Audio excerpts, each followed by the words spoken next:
What's going on, Thunder fans? Adam Francisco back here again for one more time in the Paycom Center.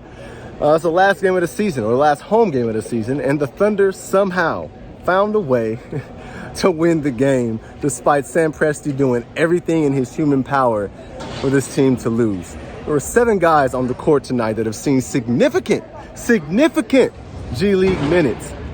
There were 2 guys that the Thunder signed today, and they started and played more than 40 minutes and had outstanding performances.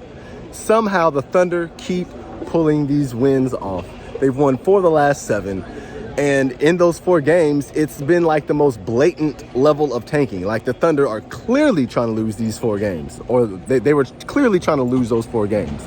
Somehow they won them. They're 24-55 on the season.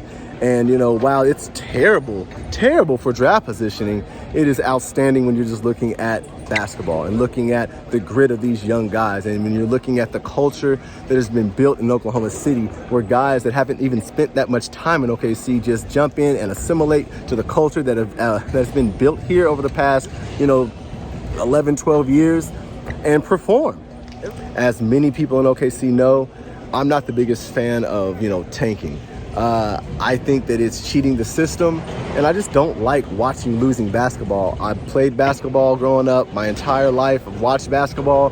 I'm a basketball fan, so watching a team and covering a team that's tanking has been one of the most annoying and taxing things for me personally. But I understand why they had to do it, because looking at this roster full strength, they're too good.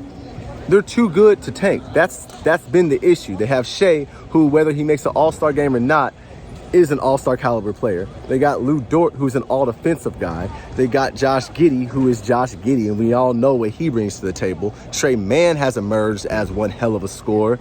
You got Darius Baisley. We're not sure exactly what he is, but he's productive, and he's a pretty damn good defensive player as well. We have a nice core here in Oklahoma City. We have a nice young core, but we're in that middle ground where we're not good enough to go to the playoffs, maybe good enough to compete for a play-in, but we're not making the playoffs, and we'd be too good to be a bottom 5 team in the league. So we're kind of in that in-between period.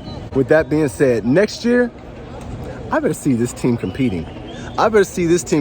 Because I personally can't take another year covering a tanking team. This has been terrible, y'all. This has been absolutely terrible. Next year, if we get a top 3 or 4 draft pick and get another contributor, preferably a big man, preferably Paolo Banchero out of Duke, in my opinion, we get him, or any of the 3 or 4 other big names out there that everybody's been talking about, I think the Thunder will be fine. I think next year will be an entertaining season. Not saying, obviously, they're not going to, make no big playoff run or anything like that. But I do believe we'll see a more competitive team that is simply trying to win. That's the difference. We will see a team next year that is simply trying to win. And that's all I ask for. Losing is one thing. But when you're trying to lose, that's what rubs me the wrong way personally.